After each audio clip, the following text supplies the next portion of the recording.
Well, Mr. and Mrs. Ace are comfortable again in their bungalow home after a hectic month away. Jane has become accustomed to the fact that Mr. Ace got his money back, and once again, peace reigns. As we look in on the Aces' living room this evening, we find Jane, Mr. Ace, and their friend Marge.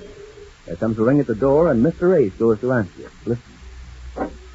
Well, Cokie, how are you? Oh, it's Cokie. Hello, Uncle Ace. Well, how are you, old boy? About time you dropped in. A long time no see, Uncle Ace.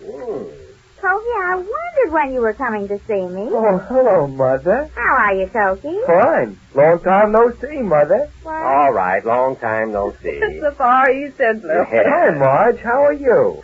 Jelly fun. Well, Cokie, sit down and tell us how you've been and what you've been doing. Well, Are you still working at the dance hall? Oh, yeah. How is the bouncing business? Oh, fine. Do you still like it? Oh, sure. You do, huh? But I don't think it's the kind of a job you ought to have, Cokie. I mean, the people that go there. I don't like to have you mix with the raffle. With the raffle? Oh, I like the job. And I get paid right on time every week. Oh, no bouncing checks, huh? What? Well, you stick with it, Cokie. Don't you mind what anybody says. Oh, sure. I'm going to stick with it. I have to now. What do you mean, have to? Well, I asked my boss for a raise, and he said he'd give it to me. He did?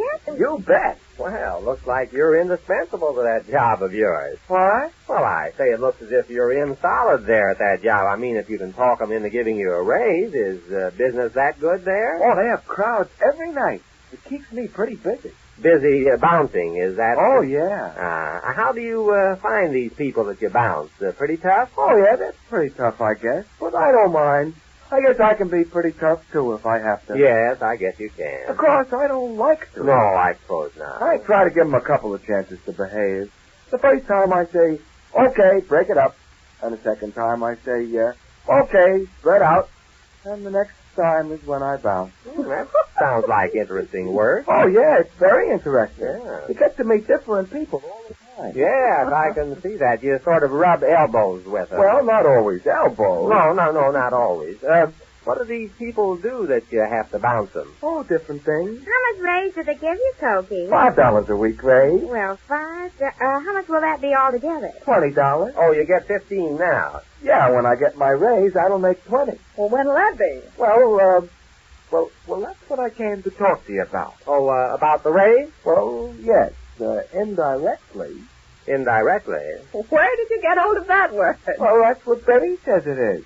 Indirectly. Betty, well, what's she got to do with this? Oh, everything.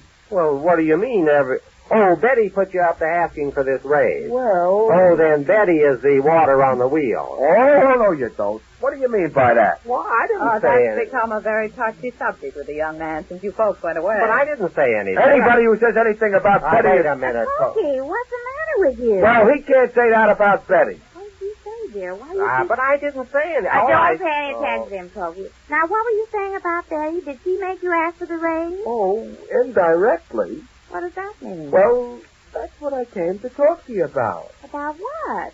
Well, could I talk to you alone, Mother? Alone? You're alone.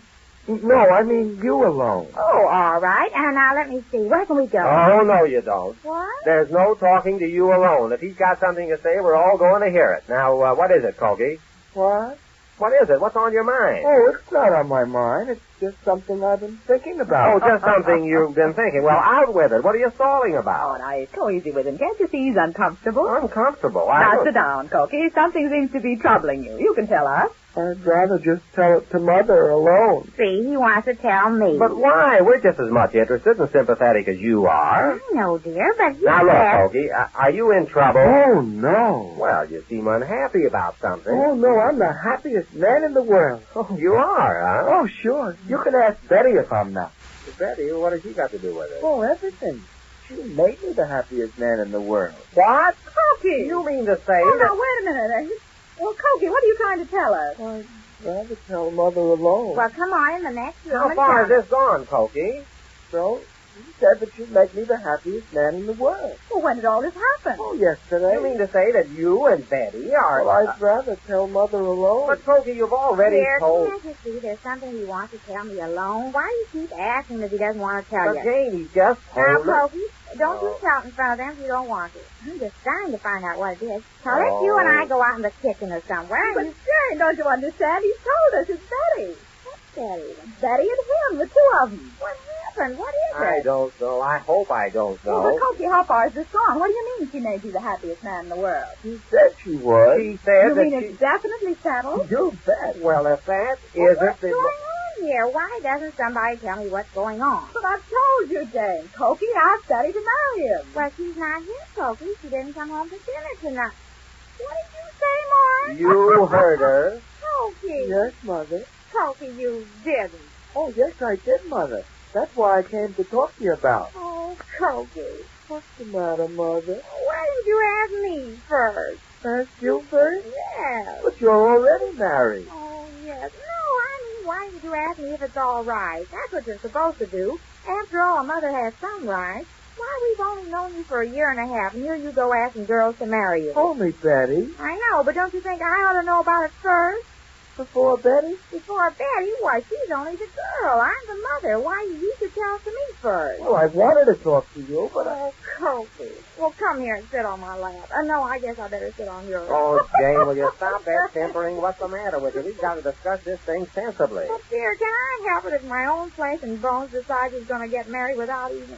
Oh, Cokie, why did you tell me instead of Betty? Well, you weren't here, and Betty was. Well, couldn't you wait till I got back? Oh, Jane, what difference would that make? It's done now. And now I demand that we cut out all this sentimental nonsense and get this young man straightened out. Of course, the whole thing's impossible. Well, what do you mean, eh? What do I mean? You don't mean to say that you think it's all right. Oh, why not? What? You mean that Betty Well, would... she said she would. You heard what Cokie said. but... Did Betty say she'd marry you, Cokie? Man. Oh, Jane, please. Well, don't use that word about Cokie. Why, it was only yesterday we took him out of the orphanage, and now he's leaving us. And Betty's leaving us, too, don't we? Well, Betty, after all, I can't expect she'd leave us to get married. She's a girl. Oh, she's a girl, I Jane, see. you're a little upset. Now, just calm down for a few minutes, will you, while we get some information out of Cokie.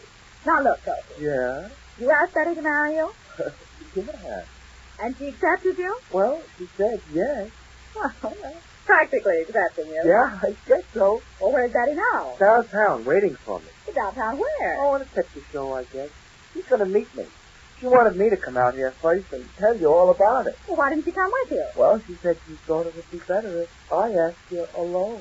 Well, ask us. Which is it? Are you telling us or asking us? Well, I'm supposed to ask you if it's all right. Well, why don't you? Well, I will. Is it all right, Mother? Oh, Cokie. What's the matter? Well, you can't understand how a mother feels about a thing like this. You tell him, dear. Me, I don't know how a mother feels about a thing.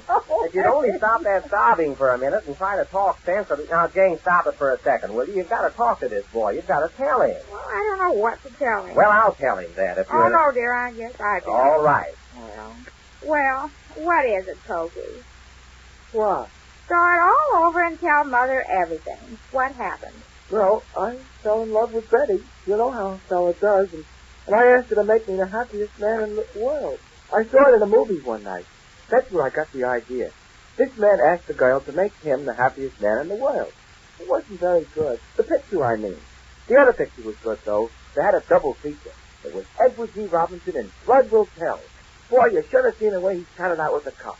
Single-handed, by himself. You see it? But it didn't do any good. Why? What happened? Well, because... Hey, stick to that story about Betty. What? You remember you asked her to make you the happiest man in the world? Oh, yes. And she said she would. That's all there was to it. But she said I'd have to come and ask you first. But that's just what I'm mad about. You asked her first. I know, but I had to ask her first so she could tell me to ask you first, didn't I? How was that again? I had to ask her first so I could ask you first, didn't I? Oh, I see what you mean. Well, now we're getting that straightened out. So, how about it, Martha? Well, Cokie, this is so sudden. This is so sudden. Is Well, that all? that's the usual answer, I believe, to that question. Well, I'll have to take time to think it over, and I have to talk to Betty about it, too. Well, I don't have to take time to think it over, and I don't have to talk to Betty. Gee, thanks, Uncle Abe. Yes, and you'll thank me more than ever someday. The answer is no. No? Yes. Oh, dear. Now, you can't start interfering. That's my answer. Now, you can all do what you like from here on out. So what do you mean, no? I mean no. Oh, no, you don't. Oh, yes, I do. You getting married. On what? On Sunday, I saw. On Sundays. So you get 15 a week, and you expect to keep a wife on that. I'll get 20 when I get married. I wouldn't get married if I wasn't making $20 a week. How did you arrive at that figure? Well, Betty's making 20. I want to make as much as she does. Isn't that cute? Yes, you want to make as much as Betty does. I suppose Betty told you that she wouldn't marry you if you weren't making as much as she is. Is that it? Oh, no, she didn't. I suppose she didn't send you to your boss to ask him if he'd give you a raise if you got married. Didn't she now? She did not. I didn't tell her anything about going to get a raise. No, I'll bet you did. I did not. I didn't tell her because I wouldn't want her to marry me for my money. Marry you for your money? Well, Cokie is certainly determined, isn't he? And plans develop rapidly under the guidance of James, as we learn when next we meet the Easy Aces.